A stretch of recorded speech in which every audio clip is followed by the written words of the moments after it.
Right.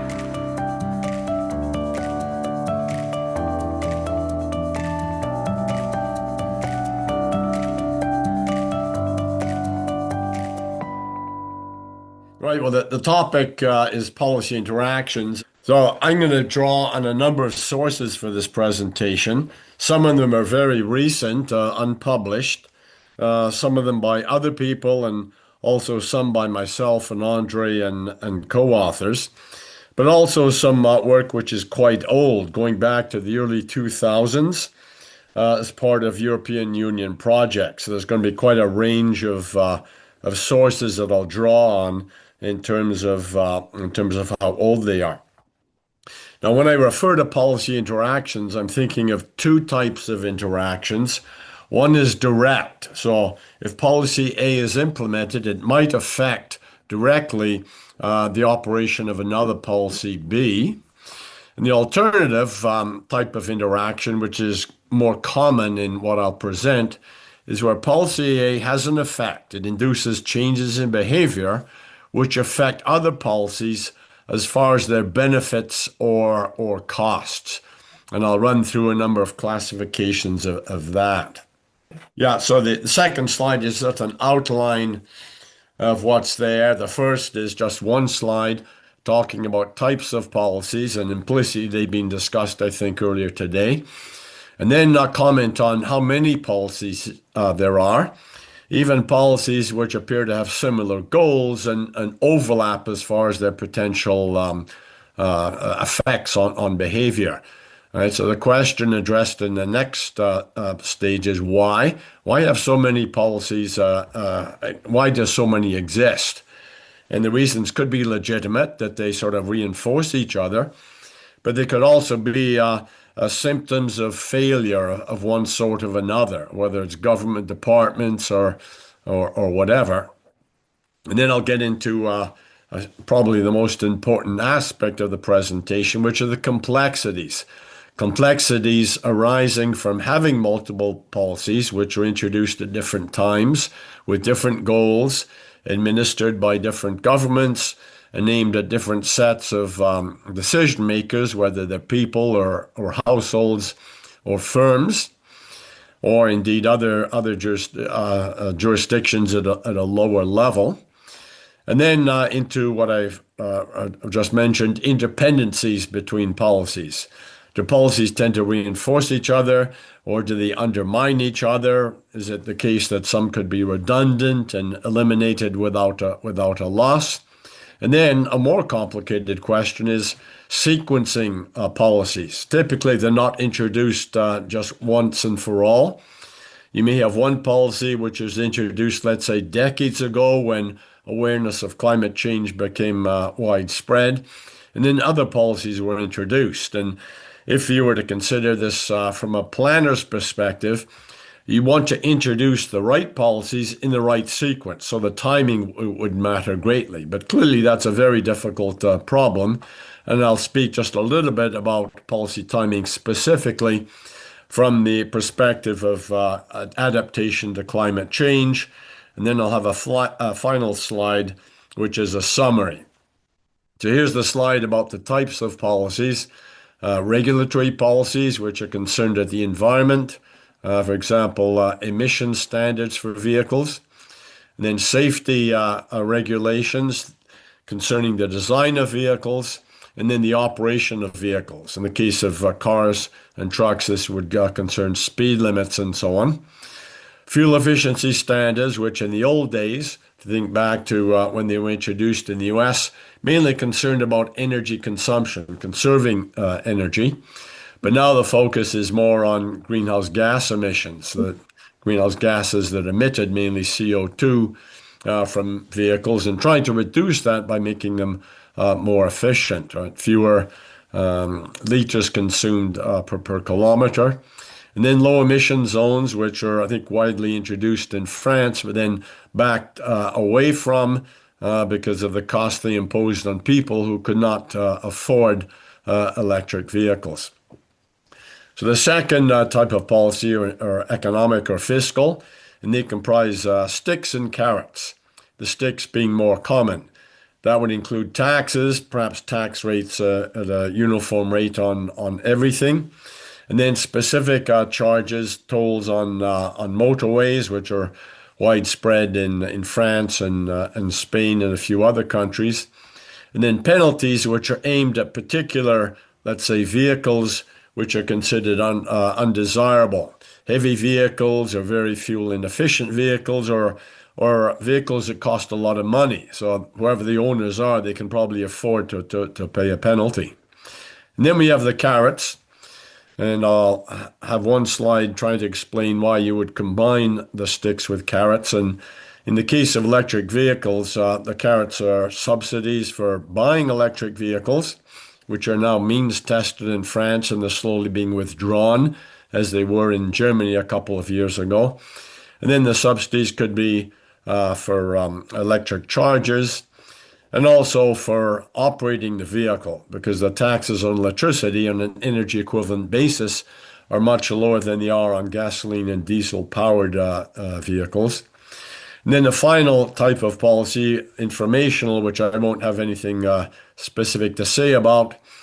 Some of them designed to allow people to make more informed decisions. And a good example of that would be fuel efficiency labels for vehicles.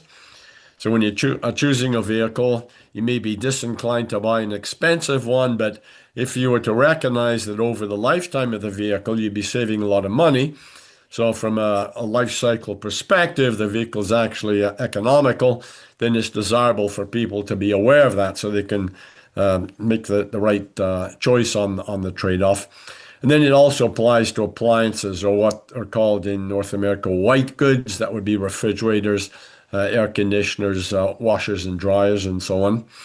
And then in general, there's public education about climate change. There are still some climate deniers, but even if people who recognize that climate change is occurring, they may not be aware of the rate and what the consequences are and the severity. And that's the main mandate for the Action in Action Climate Change Consortium to convey this education. And then finally, prosaic weather services and travel advisories, which are helpful for drivers and also users of public transit from a day-to-day basis. Concerned about weathers or public transit strikes and problems with delays because of supply problems and so on. So here's the slide which shows in a rather busy way just how many policies exist. And in this case, I'm looking at the European Union and France as a member state. I'm not going to discuss all of these, but the message to convey is that there are many policies. In this case, they're aimed at pretty much the same thing, greenhouse gas emissions and also fuel efficiency. The fourth point in the first list is the carbon border adjustment mechanism, which began the first of this year. And then the next one is what I call, perhaps inaccurately, the near ban on sale of new ICEVs. The law was introduced not that long ago, but there's been a lot of pushback, particularly from automobile manufacturers. And now the rule is not that you cannot sell any vehicles, new vehicles that emit carbon dioxide, but rather CO2 emissions have to be reduced by 90%. So that provides some window for manufacturers to continue selling internal combustion engine vehicles, but not so many. They're going to be constrained in the market share, and also provide an incentive to continue improving the efficiencies, so the CO2 emissions per vehicle are reduced. And then the French regulations. The first is a form of a tax on gasoline and diesel fuel. And that's particularly important because it's a major source of revenue, which is set to decline considerably in the years to come for various reasons, in particular the transition from thermic vehicles to electric vehicles. So I won't say any more about that, but the point to take away from this slide is that they have many policies. And then the question is why? Well, here are some of the reasons, and this is certainly a selective list. The first is that there are many goals for policy, They could be arranged according to when, short term, medium term, and long term, with climate change falling into that long term category. And then in the case of driving, there are various externalities from driving which should be reduced: greenhouse gas emissions, local pollution, which has health effects, especially in city centers, and then congestion, crashes, noise. Perhaps you could introduce barrier effects as well. So is there any one instrument which can effectively target all of that? And the answer is clearly no. The carbon taxes and the ban are pretty good at addressing emissions, not quite so good for pollution because the cost of pollution are highly location specific and also to some extent time specific, compared day with night. And then the other measures really do require things like tolls or low emission zones, safety standards, speed limits, et cetera, et cetera. A third goal is revenue generation, which, as I said, is quite important, particularly given the reduction in tax revenues from gasoline and diesel fuel anticipated. And that's not just France, of course, it's pretty much worldwide. And then a goal of maintaining equity, vertical in the sense of treating rich people and lower income people perhaps differently, horizontal in the sense of treating people in an equal situation comparably, and then spatial, which has to do with location.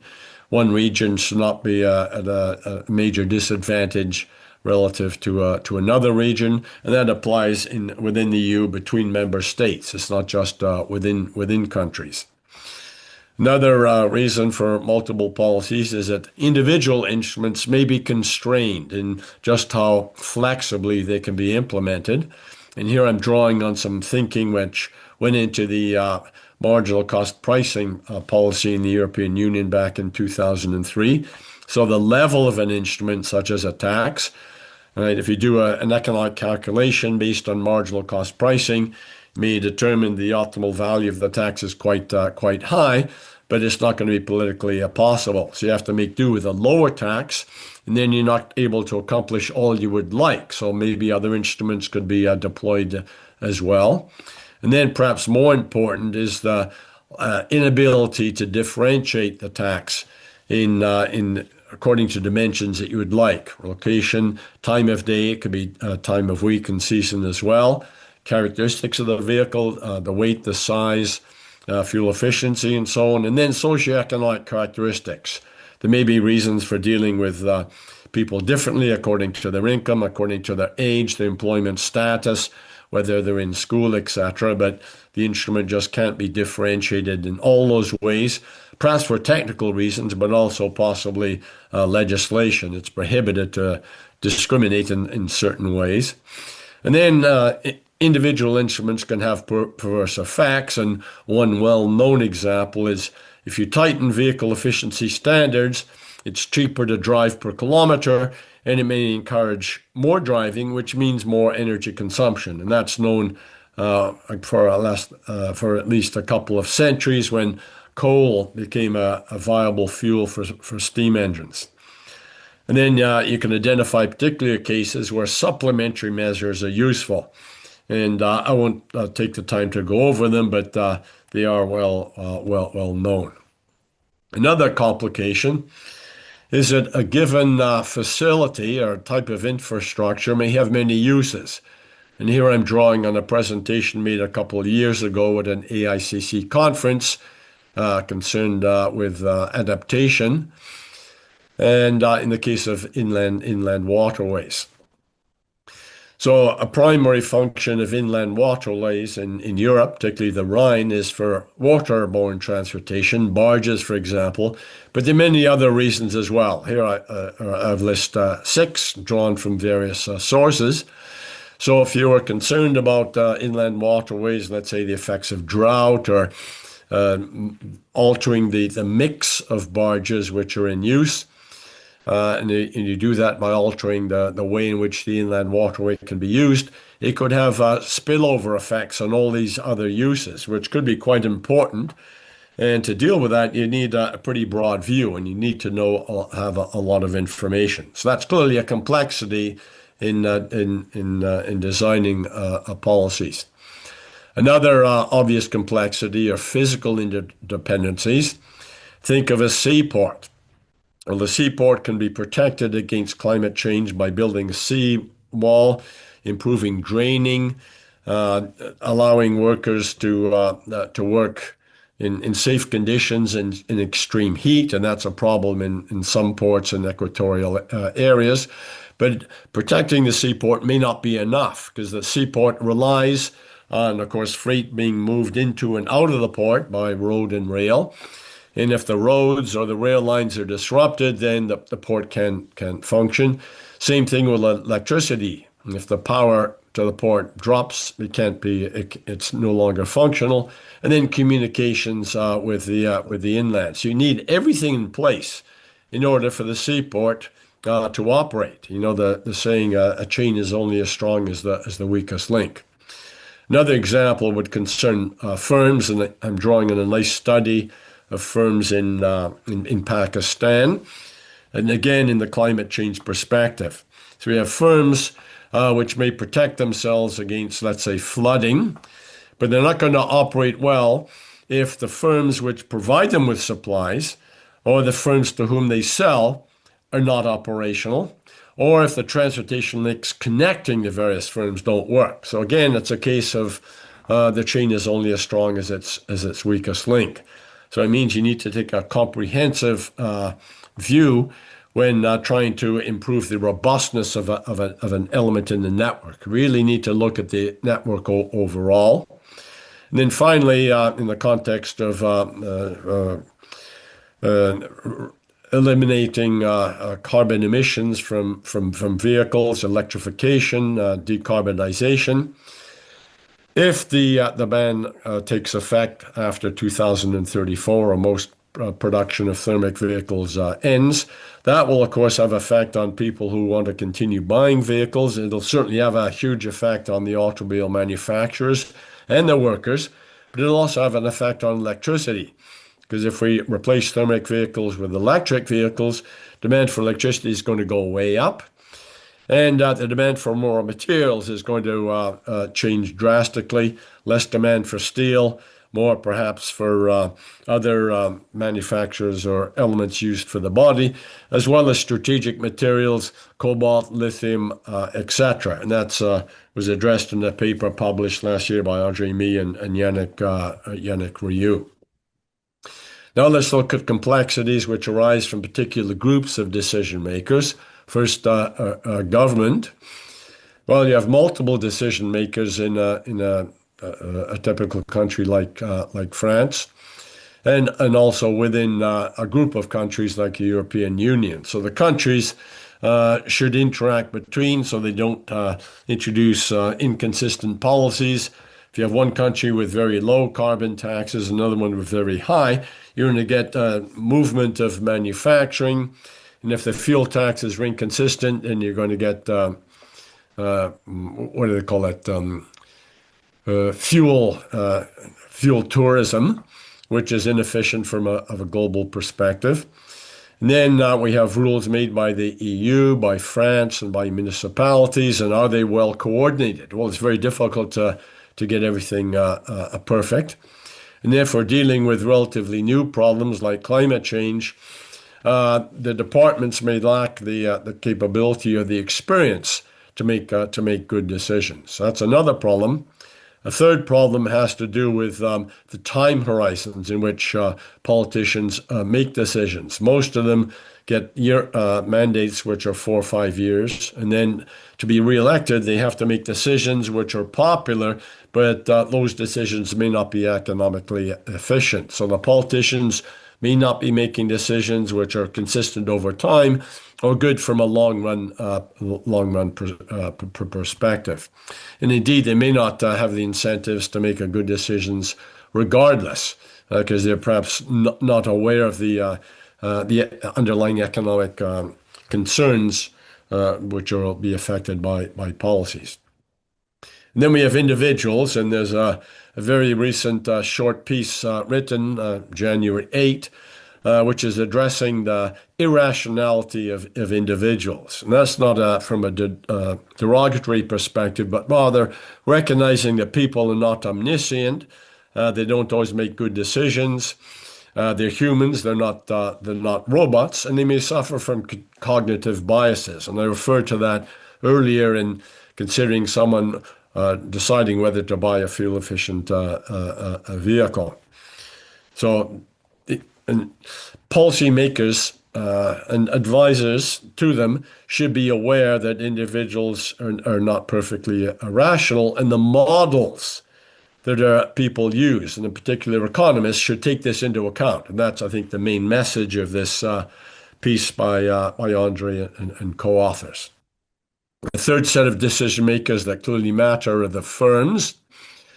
And the point I want to make is that they can game regulations. So the regulations are set up by governments with good intentions, but they're flawed in the sense that firms can work around them and end up making bad decisions from a social perspective. And a famous example is Dieselgate, which blew up in 2015 from emissions testing. And then there's another one which I became aware of just today, a paper unpublished issued in the Economics Research Network, and it has to do with weight-based fuel economy standards in Japan. And it goes back to the year 2010 and a little bit more recently. So the way that this fuel efficiency operated in Japan is that the fuel economy standard in terms of the minimum kilometers that a vehicle had to be able to draw per liter decreased with vehicle weight, which just makes sense. But instead of being a continuous relationship, it was discrete. And the case in 2010 is shown in this diagram, which I cut and paste from figure 2 of the article. So there are 8 steps. And the first step concerns the lightest vehicles, well under 1,000 kilograms. And there the standard was over 20 kilometers per liter, so quite stringent. And then it dropped in steps down to the heaviest vehicles, where back then it was only required that they drive 6 kilometers per liter. So what did the automobile manufacturers do? Well, they gamed the system by building vehicles which were just heavier than a threshold, so they could take advantage of the less stringent fuel economy standard. And that's the reason why, instead of having a fairly smooth bar chart for the number of vehicles or models in a given weight category, it bounces up and down, and there are peaks just past these various steps. And then finally, sort of wrapping up this part of the talk, we can talk about systemic behavior, which is really influenced by the behavior of firms, individuals, and governments. And one well-known manifestation, which Yohe and Toll pointed out some years ago in the context of climate change, is that people typically do not change their behavior much if the environment is changing relatively gradually. It's like the frog which is in water, which is gradually heating, but the frog doesn't jump out because it doesn't suddenly feel much hotter. It takes major shocks to induce behavior. And one tragic example was France around 2003 in the heat wave, and many people died. And then, as far as I recall, there was another heat wave quite recently, and there's more air conditioning, and emergency response was much better. So the fatality rate was much lower. So that's one example. Another one has to do with the effects of enhanced protection, in particular against climate change. It could be protection against sea level rise or major storms on the shore, Florida, for example. And what happens is, if the people are unaware of these events, or they rapidly forget about them, or if they're bailed out, perhaps literally by the government, then they're going to rebuild back more or less the same. And you see that in the United States on both the Pacific and the Atlantic shorelines. So that creates greater vulnerability. And that you could blame partly on the households, and perhaps the insurance companies, but also the governments. And then here's a sort of a potpourri of examples of inconsistency in decisions. And I got the first from a Ditchley Foundation meeting having to do with safety in the United Kingdom. So how much money is spent to save a statistical life? Well, at that time, it was about £10 million for rail, which exceeds the official statistical value of a statistical life in the UK, but a paltry £50,000 for roads. So about half of 1%. Now, does that make sense? Well, surely not. We don't value people much more highly when they're riding rail than when they're driving. So that's one example. Another one, again, concerning the United Kingdom, has to do with the UK version of the ban on the sale of new internal combustion engine vehicles, which I believe is still in place. So it was introduced in 2014 and then brought forward to 2030, and then postponed to 2035, and then brought back to 2030. And in part, the changes were because of changes in government, Conservatives and Labour and so on. But even within the Conservative government, there was a change. Well, this is clearly very inefficient, particularly for the automobile manufacturers, because they don't know how quickly they need to change their production lines from thermic vehicles to electric vehicles. And it's also a problem for consumers. And then a final example, which I'm not sure is so pertinent anymore in Europe, and that is the gauge of the railways were inconsistent. At one point, I think that was true on the two sides of the Pyrenees, France and Spain.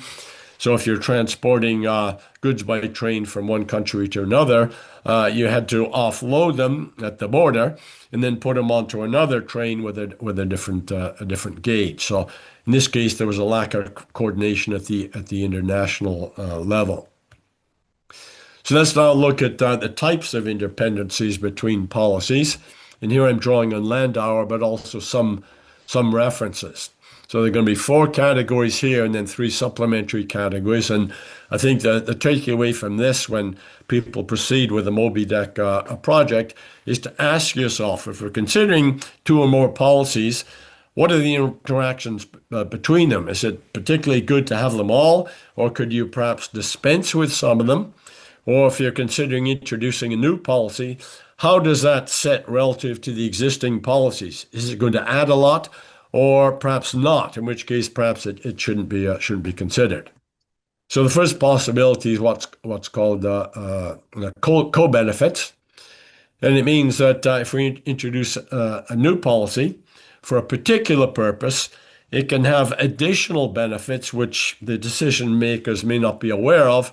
So it means that the policy, if anything, is going to be worth more than might have been thought. And here's some examples. I'll just mention the first one.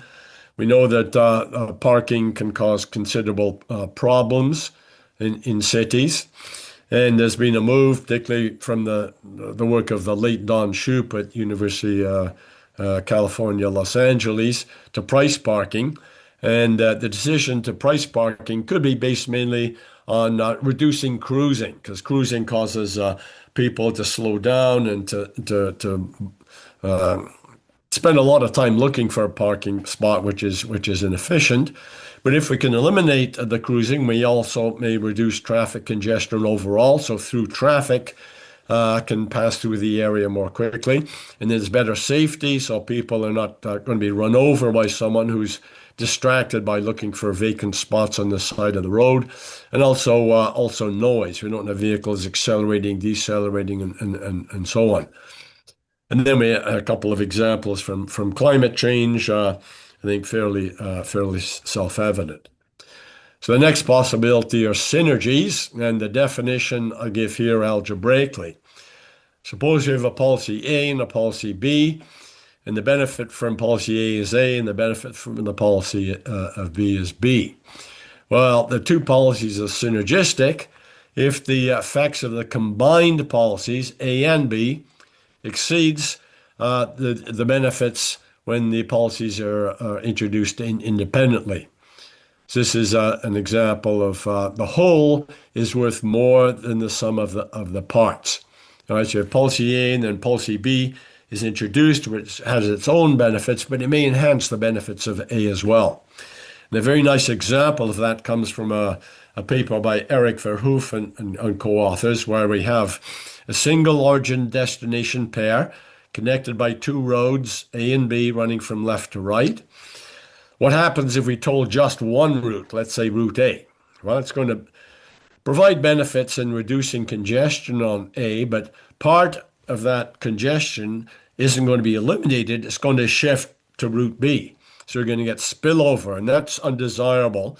So if we compute the second best toll for route A, it may not be very high. Now, if you become able to toll B as well, then we're in a first best world if we ignore the rest of the network and so on. And we can toll each route at the optimal level for itself in isolation. And Verhoef et al. And others follow-up papers have found that the benefits from tolling both could be a multiple, 5 or even 10 times as big as the benefits from tolling just one. So a good example of synergy.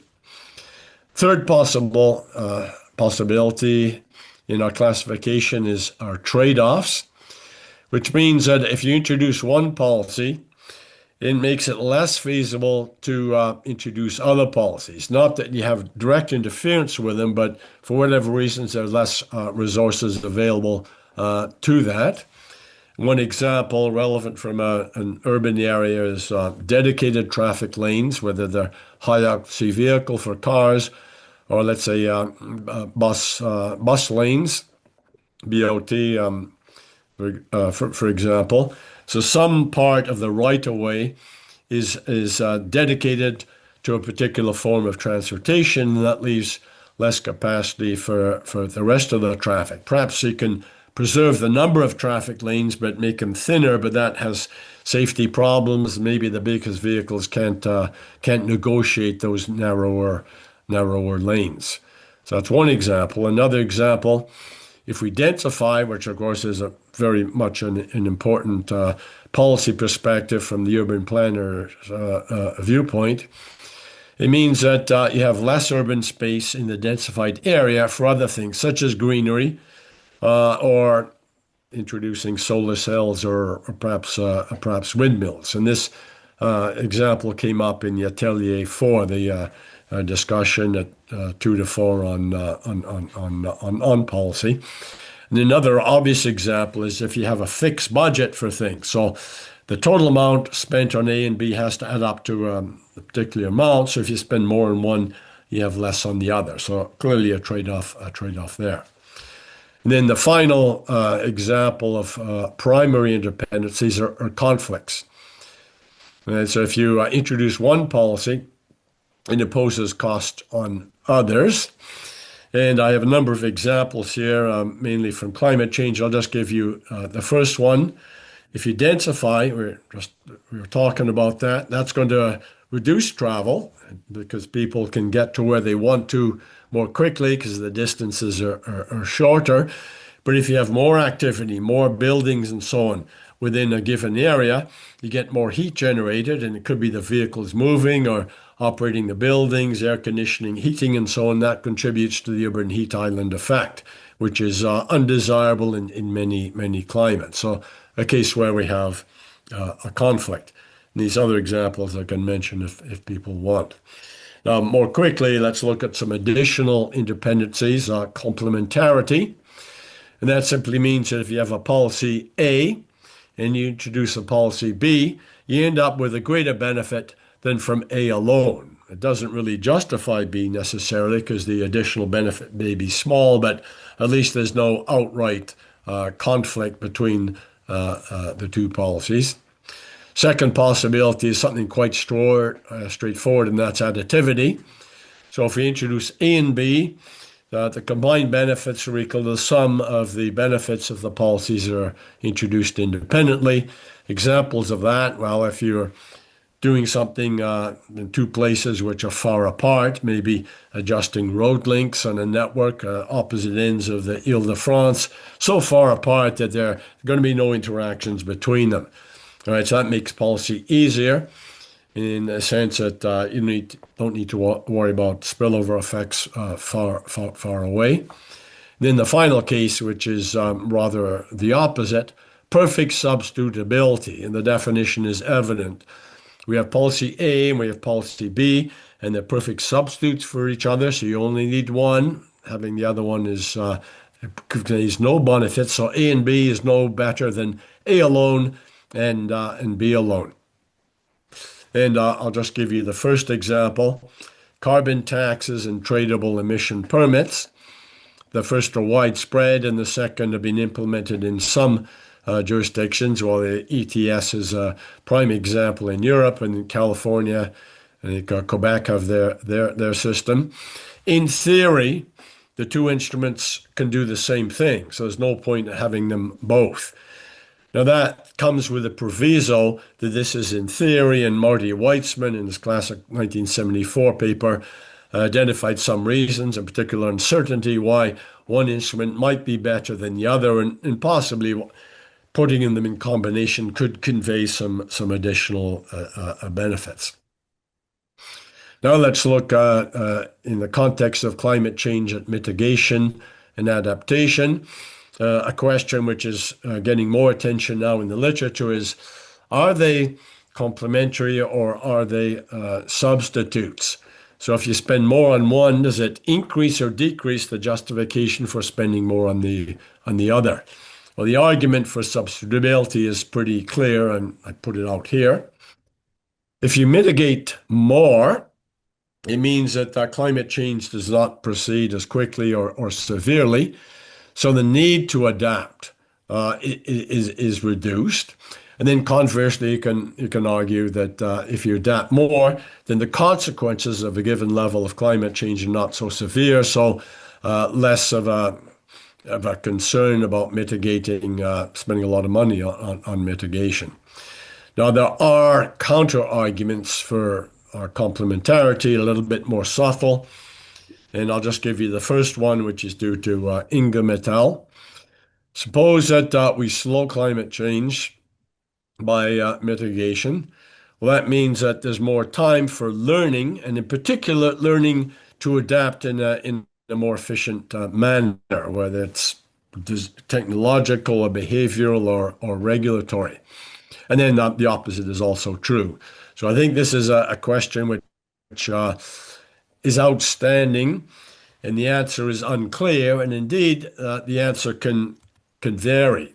And I'll draw on one recent unpublished study, which shows that it can go in opposite directions. In this study, it looks at United States simulation using climate models over this century, considering mitigation in general, not looking specifically at how that's done, and then adaptation, looking at it specifically in the form of cooling and evaporative roofs and street trees. So although is mitigation in that particular form of adaptation, is it substitution or substitutive or complementary? And the answer appears to depend on the degree to which heating becomes a problem. And I could not find a good explanation for this result in the paper, and I didn't find the result intuitive. So here it is. The policies are synergistic at lowest heat thresholds. So if you do more adaptation, you'd want to do more mitigation as well, and vice versa. But the opposite is true at high thresholds. And the argument given was that if temperature can get very high, then you undertake so much mitigation to prevent that from happening that it leaves relatively little scope for additional useful adaptation. So you may or may not believe that result, but in any case, that's a paper which is perhaps worth examining. How much time do I have left, by the way?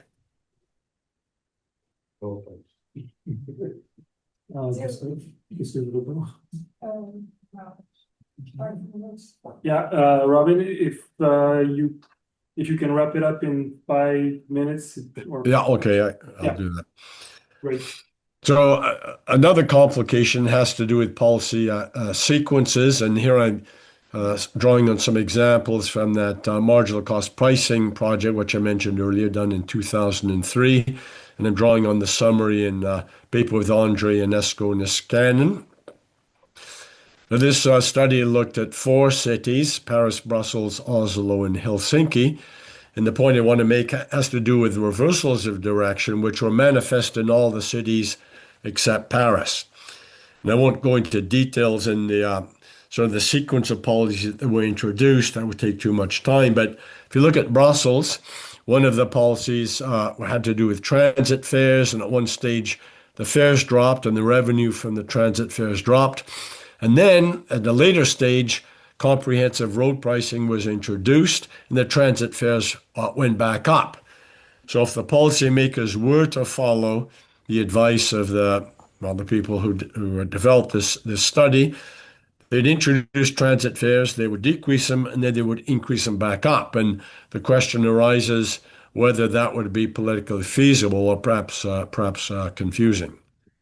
Second case study, Oslo, had to do with land use, and at an early stage, a toll ring was introduced, and that encouraged people to live outside the toll ring. Because if they live inside, they would have to make a lot of trips back and forth across the toll ring, and that would cost them a lot of money. So they preferred to stay away and then do most of the travel outside so they wouldn't be paying the toll. But then, when the cordon toll was nearly eliminated and road link charges were introduced, sort of as happened in Brussels, then the disadvantage of having this cordon toll was eliminated and people moved back to the center. Well, is that plausible? Well, we know that moving is quite costly. There may be a property transfer tax, and then simply moving your home, getting all the household effects moved and so on is quite costly. So if this policy were introduced and people did move, they would incur a substantial cost. Then in Helsinki, a similar thing happened. I won't go into the details, but again, there was a land use model there. So the question is whether some of the key study results were plausible, and indeed you could criticize the Paris study as well. So I guess the lesson from this is that if you're developing a case study, think carefully about the sequence of policies, what their effects will be, and whether some of those effects are going to be very costly and whether they're worth sort of imposing on people, and also whether they'd be politically feasible. So here's an example of dropouts. Maybe I'll skip that. And okay, yeah, maybe I'll skip to this slide, and it has to do with the timing of policies. And here I'm drawing on an example from climate change. So here we're thinking about adopting a particular policy and then asking the question whether it should be introduced immediately, whether it should be postponed, or whether it should not be implemented. Instead, you make the best you can do if something happens. In the case of climate change, this would be a disaster. Sea level rise coupled with the storm, which causes storm waves to reach several meters in elevation and cause serious flooding, or a heat wave, for example. And this work is being developed into a paper by Andre and co-authors, and we hope to get it finished, I think, in the first half of this year. So one policy is what's called ex ante or upfront. So you act immediately, right? So in some parts of the world, climate change clearly is a serious problem. It does not pay to delay. You should take action. And that action might entail building new infrastructure, such as a dike, or reinforcing existing infrastructure, elevating seawalls, for example, or relocation, perhaps moving buildings inland or deciding to abandon the lowest levels because there's too much danger of flooding, and that's a case with places like in Venice. So that's one possibility: you act immediately. The second is you do not act immediately, but you're ready to act when the time, this fortuitous time arises. And in the case of roads, this could be when you decide to maintain a road or rehabilitate it or reconstruct it. And those are engineering terms having to do with how much work is involved. So the idea is that you're going to elevate your road, and a good time to do that is when you're going to change the road anyway. So the equipment is brought in, and it may be there may be economies of scope in doing the elevation along with the maintenance and the rehabilitation or other. So this is where an instance where you act after some time has elapsed.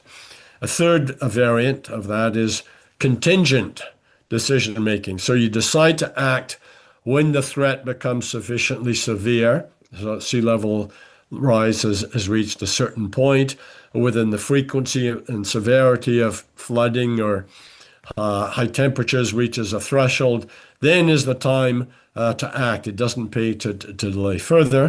And then the final possibility is to not build this infrastructure and so on, but handle the disaster when it comes as best you can. And in the case of high temperatures, for rail, there's a danger that the rail lines will buckle. So you reduce the load of the train or the speed. Workers will suffer in the extreme heat, 35 degrees centigrade, for example. So you reschedule your maintenance at nighttime. In the case of inland waterways, and in particular the Rhine, you use small barges, and there's a nice case study showing that that's what happened, right? Because the draft is insufficient when the water level is low for the large barges. So you continue transporting freight by small barges, but it's less efficient because you're foregoing economies of vehicle size. And then when the disaster comes, you're ready for it by stockpiles, rapid emergency response, so you can rescue people more quickly. So here I come to my final slide. And I think what I've said is I came very quickly, and there's a lot of confusion and so on. And that does lead to the main lesson of this slide, and that is if you want to design good policies, whether they're related to climate change or whatever, it's very difficult, and indeed it can be considered a wicked problem. And this is a term that Giovanni made in a paper. Now, what do we mean by a wicked problem? Well, here's a quote from an article by Lazarus. It defies resolution because of enormous independencies, uncertainties, circularities, and conflicting stakeholders implicated by any effort to develop a solution. I haven't emphasized the uncertainty, but the other elements I think are pretty clear from the earlier slides.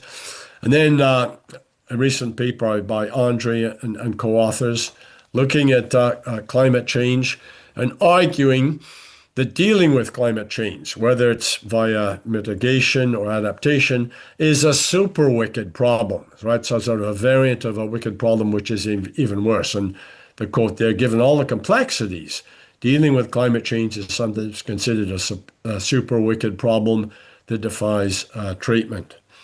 So I'll end there, and I hope it's not on a sober note, but it does, I think, highlight the importance of research projects like Moby Dick, Harmonic, which involve a lot of people from different backgrounds spending 4 years thinking seriously about policy problems. So thank you for your attention. So I'm open to questions. I only have one question. Will 4 years be enough for that? Probably not. So you need to get another grant. So you can make progress, right? Progress tends to be incremental. You're building on work done by other people, and future researchers will build on what you've done. Just two comments from what I have learned during all the day. The first one is that in